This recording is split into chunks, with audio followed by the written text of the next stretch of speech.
To je standard, pazite, to su jako uspešni rezultati. To su dobri rezultati? To su dobri rezultati, ako od 69 vi za kratko vreme, za godinu dana, prekršajni postupak traje 2 godine, vi praktično završite polovinu svojih obaveza, a pritom uzimite u obzir da u ovom trenutku u Srbiji postoji negde oko 980.000 prekršajnih prijava po raznom osnovu, da u Beogradu, Novom Sadu, Kragujevcu i Nišu, da oni vuku preko 3/4 svih prekršajnih prijava u celoj Srbiji, da su to jako, jako dobri rezultati. Normalno, ti rezultati uvek mogu da budu bolji, ali postoje tu objektivne teškoće koje ja mogu da iznesem, koje ne znam koliko zanimaju javnost, ali koje zaista su posledica jedne tehničke neopremljenosti prekršajnih sudova koje treba da se u ovoj sada fazi potpunosti završi, da se zaokruži taj jedan celoviti sistem evidentiranja svih učinilaca prekršaja. Ja to razumem, ali da li možete da razmišljate o nekoj međumeri, da tako kažem, čuli ste gospodina Marića koji kaže da ima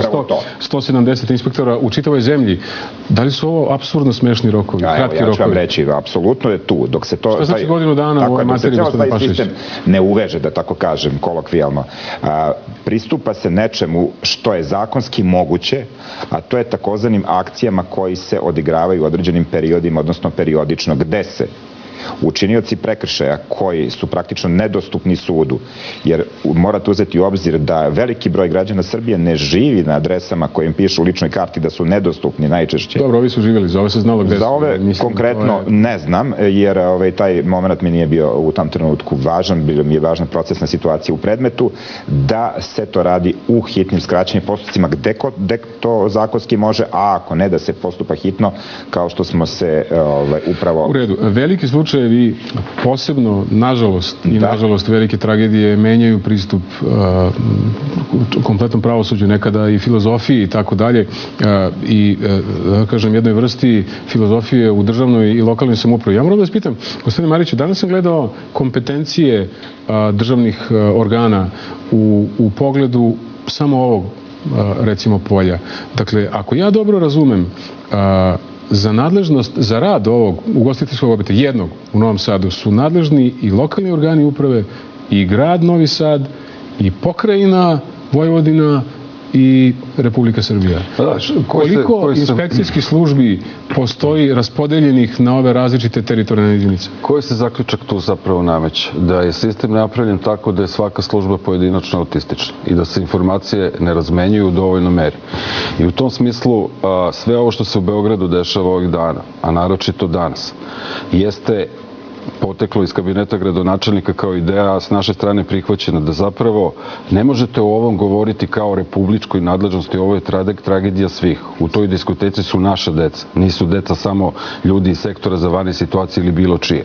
Znači, ovo zahteva jedan apsolutno istovetan pristup svih inspekcijskih organa, bez obzira da li se radi o zaštiti od požara ili ne. Ako jednu štetnu pojavu koja je napravila tragediju ne suzbijate sa više strane, nećete suzbiti nikad. I to je ono što je naša ideja. Da li bilo koji inspekcijski organ u Srbiji na bilo kom nivou uopšte ima uvid u poslove inspekcijskog organa nekog drugog ili sličnog na drugom nivou? Dakle, gradski, opštinski, republički, pokrajinski i tako dalje. Najskrenije šaroliko.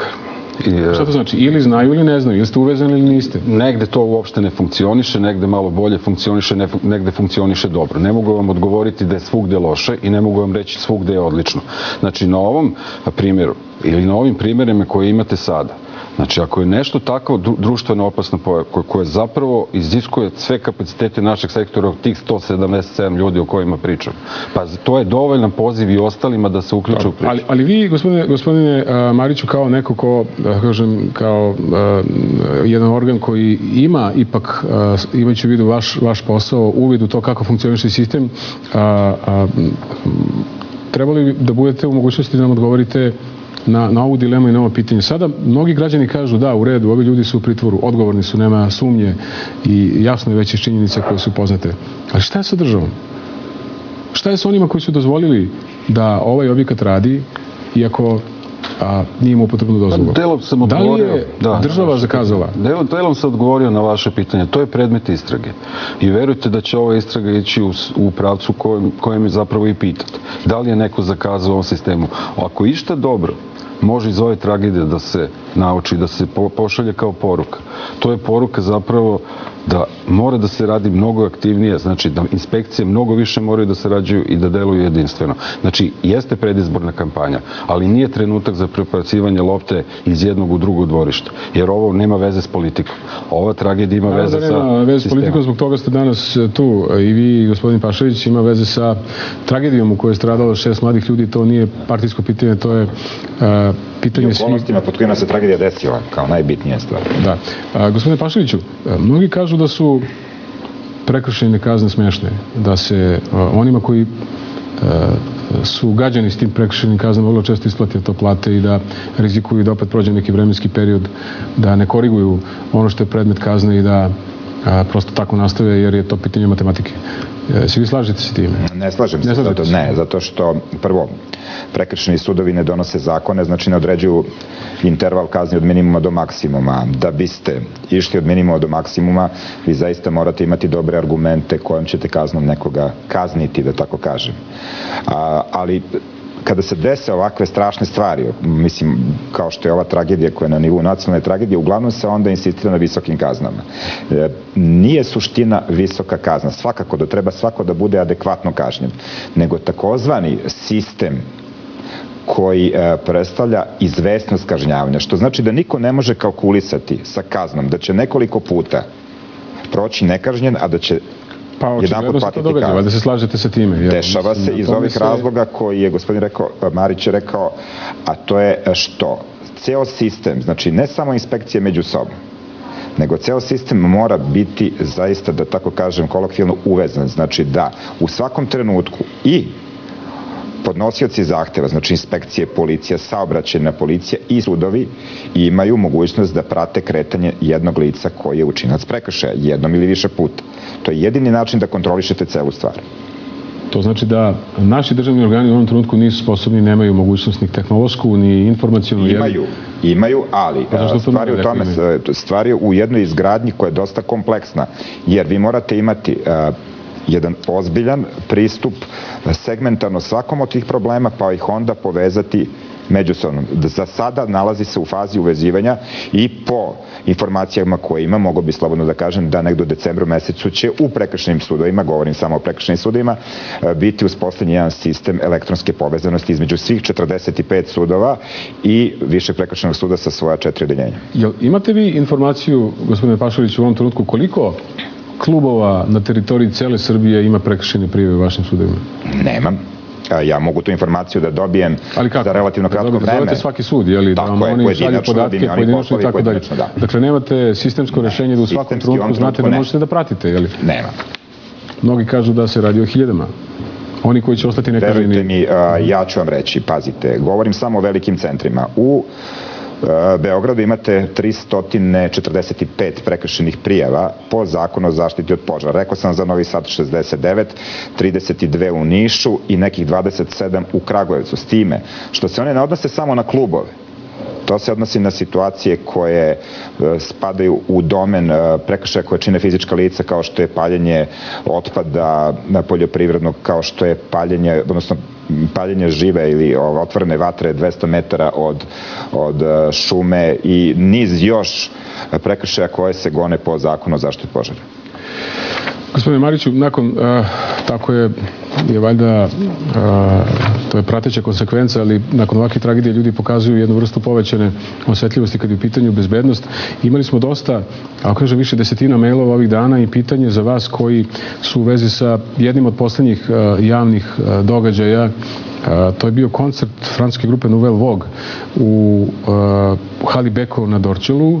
Ima puno medijskih svedočenja o tome da se tamo čekalo na više od sat vremena na ulazak, da je bilo padanje u nesvest zbog zagušljivosti i visoke temperature unutar te hale. Mogu da mislim da je bilo potrebe da se izlazi napolje, šta bi moglo se desiti, nije na svu sreću i neću da prizivam nesreću i da bilo koga bez osnova optužujem, ali mediji izveštavaju o tome da je bilo na trenutke vrlo dramatično, dakle, između ostalog da, osim naravno velike vrućine, da je taj pod bio prekriven itisonom, da su se tamo gasile cigarete na taj itison, da nije bilo kontrole broja ljudi koje ta hala sme da primi i tako dalje. Kakve vi kompetencije imate kad su ovakvi događaji u pitanju? Vam poznato ovaj slučaj? Jeste, evo, i dolazeći kod vas u emisiju, želeo sam da se potpunosti informišem šta je inspekcija sa aspekta zaštite od požara radila tokom ili pre koncerta. Dakle, da, bio je izvršen inspekcijski pregled.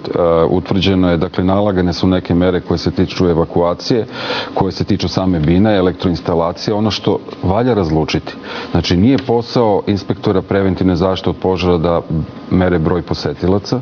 Nije njihov posao? Posao je pre svega... Je to posao nadležne republičke službe, neke gradske? Samo dozvolite, pojasnit ću vam. Znači, pre svega organizator najveću odgovornost nosi. Znači, ako pravi koncert u određenom objektu, polazite od pretpostavke da je to legalan objekat, ili tako?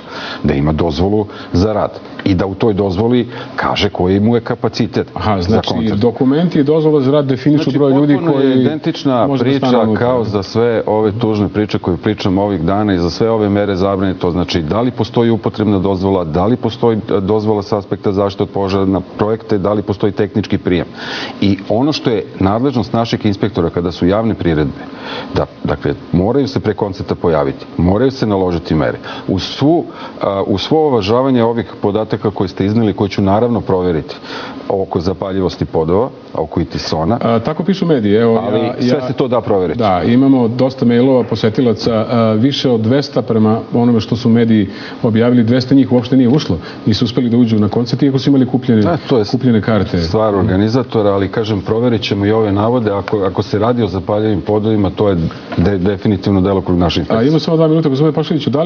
Da li vaš sud, vi lično kao vršilac funkcije predsjednika Višeg prekršajnog suda, imate određenu inicijativu u polju unapređivanja rada prekršajnih sudova?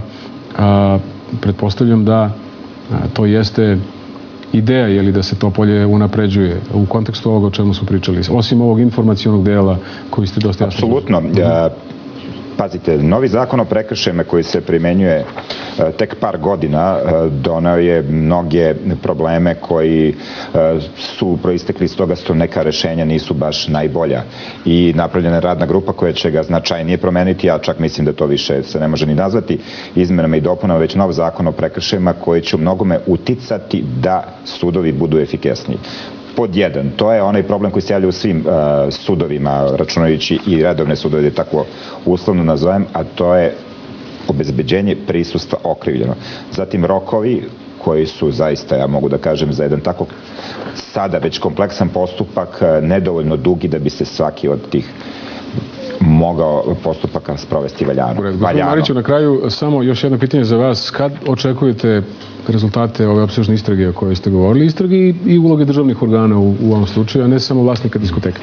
One informacije kojima ja raspolažem da se jako intenzivno i ozbiljno radi. Znači, ja ne mogu da prejudiciram završetak istrage. Znam da ide u pravcu za koji ste me pitali, da niko neće biti pošteđen i to će biti zaista realizovano, čini mi se, kako treba. A nakon toga možemo da sednemo i da vidimo da se još jednom preispita odgovornost svih i da pošaljemo zaista neku poruku nakon ove tragedije kako da se bolje organizujemo. Predrag Marić i Zoran Pašalić, gosti emisije Između dve vatre. Hvala na tome što ste našli vreme da govorite za naše gledalce. Ostanite uz nas. Prijatno večer.